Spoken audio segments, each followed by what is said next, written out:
Page 18. Deep Survival. Who Lives, Who Dies, and Why by Laurence Gonzales. 3 real-life survivors. How did they face life's greatest challenges? An award-winning journalist finds out. Page 19. As I grew up, the fantastic stories I'd heard as a young child turned out to be true. They were the stories of a young man falling out of the sky.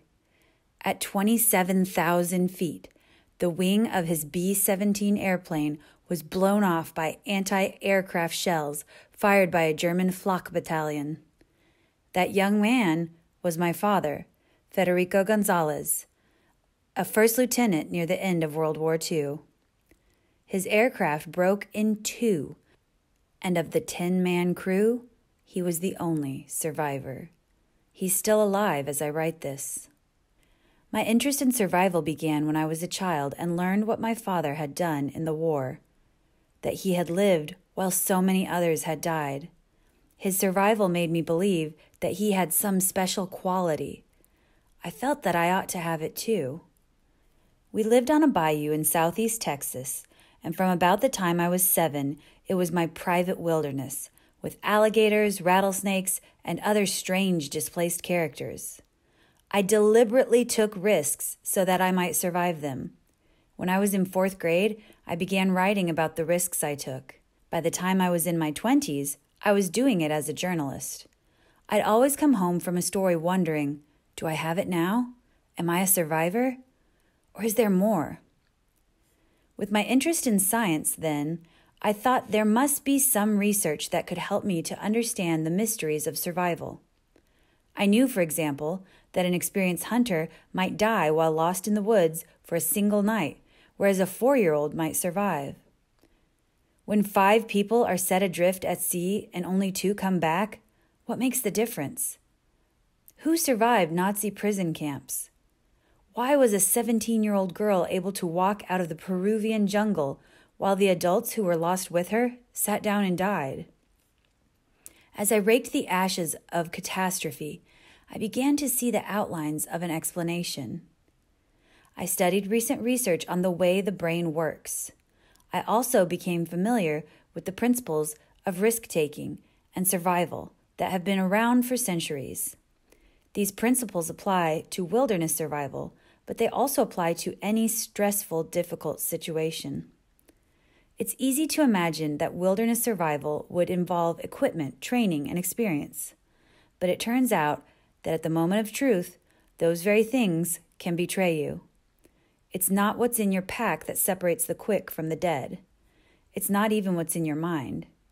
Corny as it sounds, it's what's in your heart. Page 20. Lost in the Jungle. How does a 17-year-old girl survive a plane crash in the Peruvian jungle?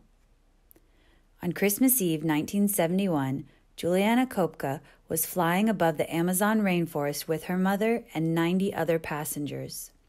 In a flash, lightning struck the plane. The impact was so strong that the plane exploded in midair. Juliana was 17 years old, wearing her Catholic confirmation dress and white heels. Miraculously, she suffered only cuts and a broken collarbone from the explosion. Then, she was falling out of the broken airplane into the Peruvian jungle. As she recalled, I remember thinking that the jungle trees below looked just like cauliflowers. That statement is telling. She wasn't screaming. She wasn't in a panic. She was in wonder at the world in which she found herself. She was taking it all in, touching her new reality, checking out her environment while falling. Amazingly cool. Amazing and also characteristic of a true survivor. A dozen other passengers survived the mid-air disintegration of Juliana's plane, and their attitude, and hence their fate, were quite different from hers. Juliana woke up on the floor of the jungle, still strapped into her seat. There was no sign of her mother, who'd been beside her in the plane. She spent the night trying to keep out of the rain under her seat. The next day, she deduced that even the helicopters and airplanes she could hear wouldn't be able to see her through the jungle canopy. She'd have to get herself out. It was another important moment. She didn't spend time bemoaning her fate. She looked to herself, took responsibility, and made a plan. A plan for survival. Juliana's parents were researchers who worked in the jungle, and she was familiar with that environment. But she had no survival training. She didn't know where she was or which way she ought to go. However, her father had told her that if she went downhill, she'd find water. He'd said that rivers usually led to civilization. While that strategy can just as easily lead into a swamp, at least she had a plan that she believed in. She had a task. Meanwhile, the others who had lived through the fall decided to await rescue, which is not necessarily a bad idea. But expecting someone else to take responsibility for your well-being can be fatal. In his book, Alive, Piers Paul Reed tells the story of the survivors of another airplane crash. Page 21. This one in the Andes. Everyone who was still alive after the crash stayed put, assuming that they'd be rescued. Many died. The others wound up eating each other to keep from starving. Finally, someone walked out and found help. Juliana had nothing except a few pieces of candy and some small cakes. She had no survival equipment, no tools, no compass or map, but she very deliberately set up a program for herself. She set off on her journey, resting through the heat of the day and traveling during the cooler periods. She walked for 11 days through dense jungle while being literally eaten alive by leeches and strange insects. They bored into her body, laid their eggs, and produced worms that hatched and tunneled through her skin. A way out. Eventually, Juliana came to a hut along the banks of the river she'd been following. She staggered and collapsed inside. There's always a lot of chance involved in a survival situation, both good luck and bad. It was Juliana's good fortune that 3 hunters turned up the next day and delivered her to a local doctor. But as scientist Louis Pasteur said, luck favors the prepared mind. Tough and clear-headed, this teenage girl who had lost her shoes, not to mention her mother, on the first day, saved herself. The other survivors who took the same 11 days to sit down and die. The naughtiest mystery of survival is how one unequipped, ill-prepared 17-year-old girl gets out alive, and a dozen adults in similar circumstances, better equipped, do not. Making fire, building shelter, finding food, signaling, navigation, none of that mattered to Juliana's survival. In thinking for herself, Juliana wasn't even particularly brave. Survival is not about bravery and heroics. Heroes can be perfect heroes and wind up dead. By definition, survivors must live. Juliana was afraid most of the time of everything from the worms that were crawling around under her skin to the real or imagined creatures of the forest. Survivors aren't fearless. They use fear. They turn it into anger and focus. What saved Juliana was an inner resource, a state of mind. She certainly didn't have any physical equipment, but she'd been prepared mentally somehow. She never gave up. Page 22. Struggling in Space. How did Neil Armstrong escape a brush with death on the moon? Astronaut Neil Armstrong gained a place in history when he became the first person to set foot on the moon on July 20th, 1969. That's one small step for man, one giant leap for mankind, are his famous words. What most people don't know about are the dangerous moments just before the moon landing. The spaceship Eagle had been set up as an automated logical system. The computer had a program to follow all the way to the surface of the moon. As mission commander, Armstrong had trained tirelessly to land it by hand. However, the plan was that the Eagle would land itself. Armstrong's job was to simply monitor the systems. A critical moment. As Armstrong piloted Eagle down toward the surface of the moon, numerous things went wrong. Alarms began blaring in his ears.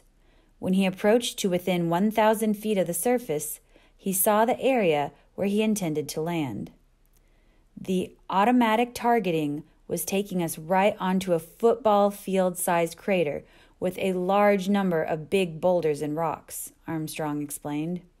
It required flying manually over the rock field to find a reasonably good area. When Armstrong saw that Eagle was going to land in a boulder field, he knew that the computer had failed at the critical moment. He was aware that he would have to take the controls away from Eagle and fly by the seat of his pants in order to survive. Neil Armstrong would not have been able to land Eagle on the moon if it hadn't been for years of rigorous training. Page 23. The training was not only in the technical stuff, which had to be second nature. It was also in emotional control. Astronauts study everything, practice every move, and often train for half a decade for a task that takes 2 weeks. It's the secret of their success. By the time they get to the real mission, it seems like just one more drill. It's familiar, and that allows clear thinking. A panicked mind is a useless mind.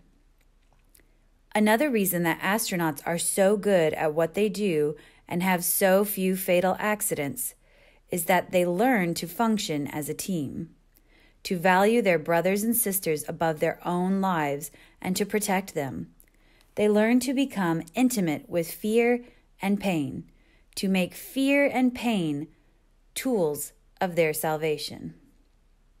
A smooth landing. Even as he flew past the first landing spot using precious fuel, Armstrong found no place to land. His heart rate had gone from 77 to 156 beats per minute. Clearly, his emotional systems were fully engaged, but his voice was calm. By logic, Armstrong should have aborted the mission. There wasn't enough fuel, and there wasn't enough time.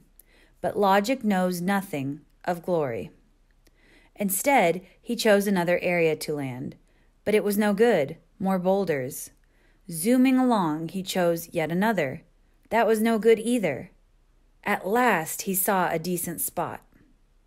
With only 90 seconds of fuel left, 20 of which he needed for an abort, he headed for the landing area just 100 feet off the surface. As he began at last to settle to a touchdown, Eagle's rocket engine started blowing the lunar dust around, putting him in a grayout. Armstrong let the visual cues drop away without wavering on the controls as he gentled Eagle to the ground. He had 20 seconds worth of fuel left when he shut the engine down, precisely the amount he needed to get home. After such a harrowing experience, it was no wonder that his first words to home base upon landing were, "Houston, Tranquility Base here. The Eagle has landed." Indeed, the moon was tranquil compared to the previous moments of uncertainty.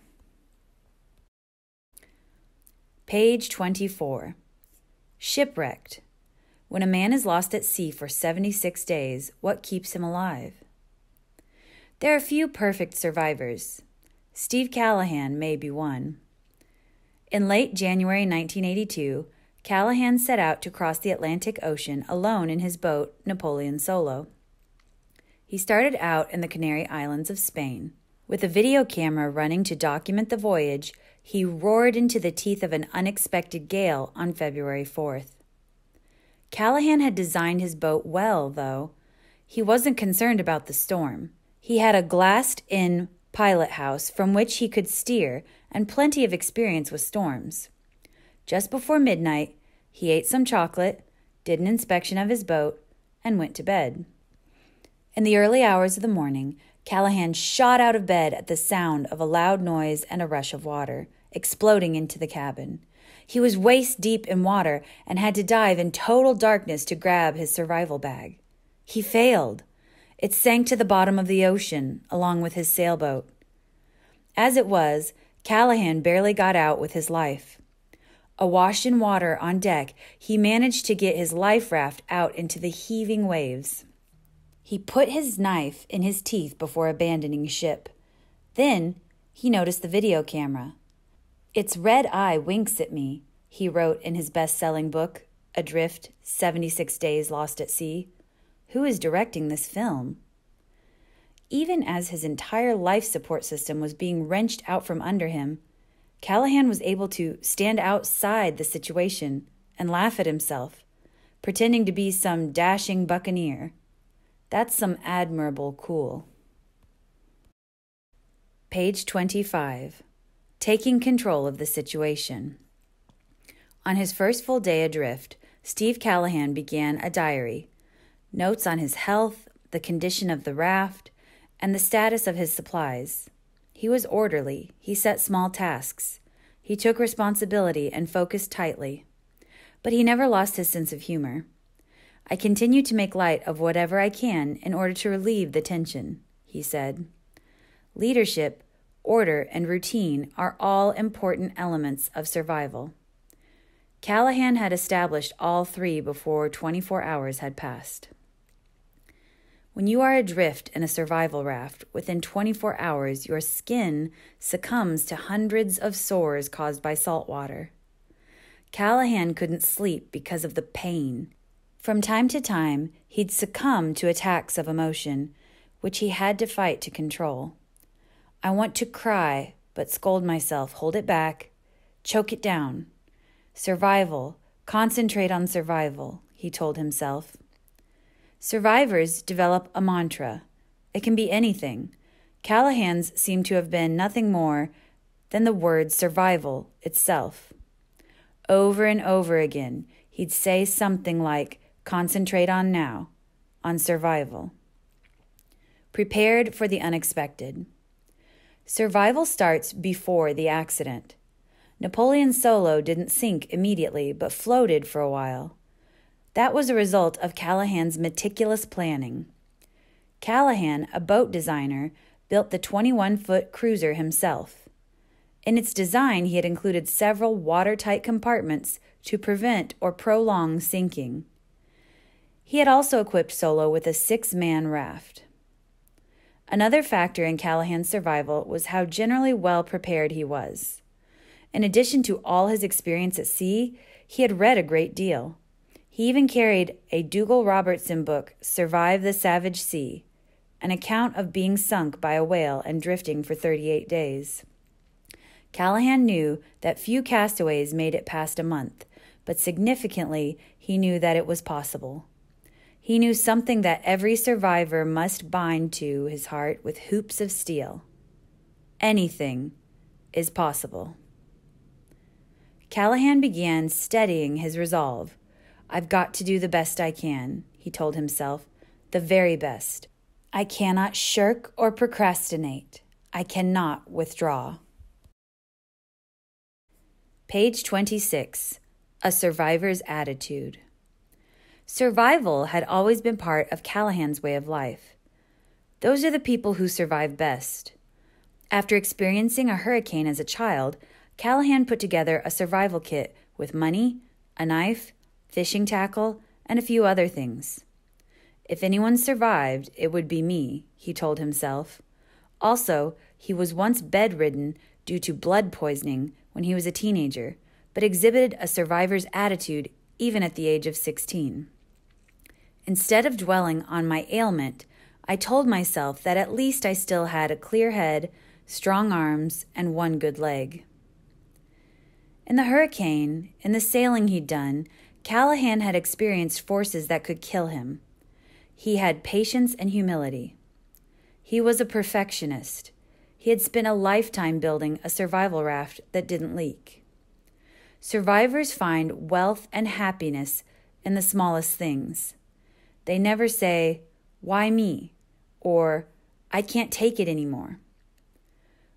When his raft leaked and he was sinking, With seawater destroying his precious cachet of dried fish, Callahan spent 8 days tinkering together a patch that worked. He drove himself to complete exhaustion, as he also had to beat off shark attacks. But coming up out of sleep the morning after his 1,000th failure, a voice in his head told him, "I want to live, to live, to live."